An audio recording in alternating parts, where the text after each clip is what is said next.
Hey everyone. So we're talking about the House and the Senate and why it is the way it is. So first, we have to understand the founders' perspective on the separation of powers. Federalist Papers talked about this, particularly 47 and 51. Why do we separate powers? To prevent tyranny, to prevent arbitrary exercise of power. Okay, um, that's the long and short of that one. And we do that by separating, for example, the legislative branch, which handles the making of rules, separating that out from the enforcement of rules or the interpretation of rules, like the president or the judiciary. Now we've got this big, powerful organ, the legislature. How do we mitigate its power somewhat? Well, we'll make two different sections of it, the House and the Senate. The one will be more numerous. It'll be based on population size. Big, powerful states will have a greater influence on the House. And then the Senate, they'll serve for longer, they'll have greater institutional knowledge, but the weaker states will be disproportionately represented. Technically, of course, it's equal representation.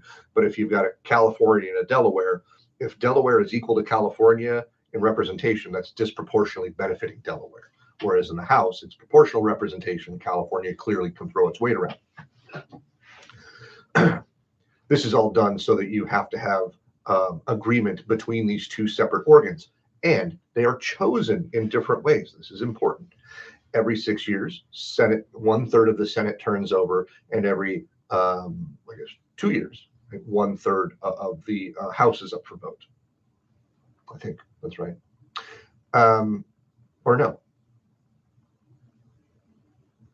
Either way, the point is, senators serve for longer, have greater institutional knowledge, and they tend to come from a more elite, wealthy business, agriculture, economic background.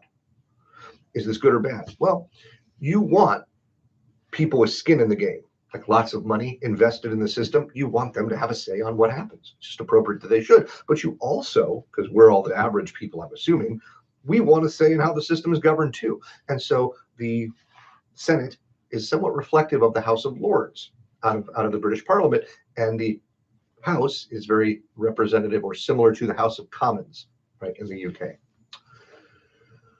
So, popular vote picks representatives for the House.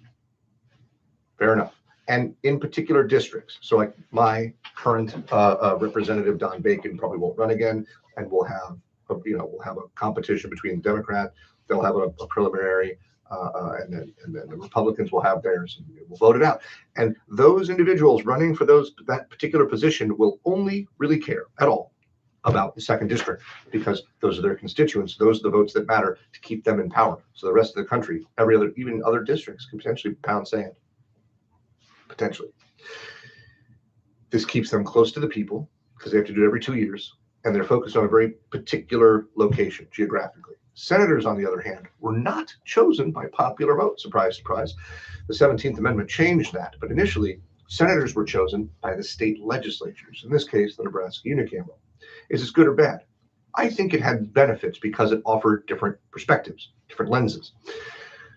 The House is very average person, and anybody of any sort of background can try to get into political office and become a representative in the House. The Senate is a little bit more elite, and you had to be familiar with and connected to people within the legislature. The 17th Amendment changed that, and now we elect both the House and the Senate by popular vote, for good or ill. Well, so those are some important elements to consider. Some of you, at least one of you, I think, I like the way you phrase this, about the slowness and the deliberative nature of the legislature, which is appropriate. People don't like that it operates so slowly, that it comes to conclusions so slowly, and then when sometimes you might be of a particular group that wants fast action, you're not going to get it. This is a feature, not a bug. Very well stated. You see, for my money, I want a slower to act deliberative government because I don't trust government, as you may have figured out by now. So I don't want them acting very quickly, and I don't want them to have any more power than we must give them. If you look to the UK, for example, it's much easier to mobilize those various members of parliament to get votes through. There is much more independence among the different representatives in the House and the Senate here in the States. And I think that's ultimately for the good. However, you might be an aggrieved minority who feel that your rights are not being taken seriously or being kept from you, in which case you don't want a slow and deliberative government. You want a responsive and active and quick acting government so you can get your rights. And I am sympathetic to that claim. For my money, though, a slower to act, more deliberative government is going to make fewer mistakes in the long run. But it also means that people are going to have to wait longer for problems to be fixed. And that sucks. I don't know. There's no way around that one. So it's worth considering. Many of you also mentioned that people like their senators, they like their members of Congress. They don't like the institution of the Senate or the Congress. That's true.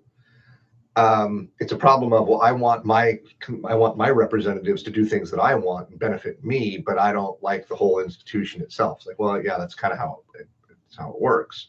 But there's another element that I think has come into play that has become quite a problem and has sown distrust, which is that the executive branch has grown in power dramatically over the past century, and certainly more recently under both Democrats and Republicans. So nobody's innocent there. And what they've done is they've grown in power by carving out responsibilities for the legislature. Specifically, the growth of the administrative state, the bureaucracy under the executive branch, has grown in power substantially.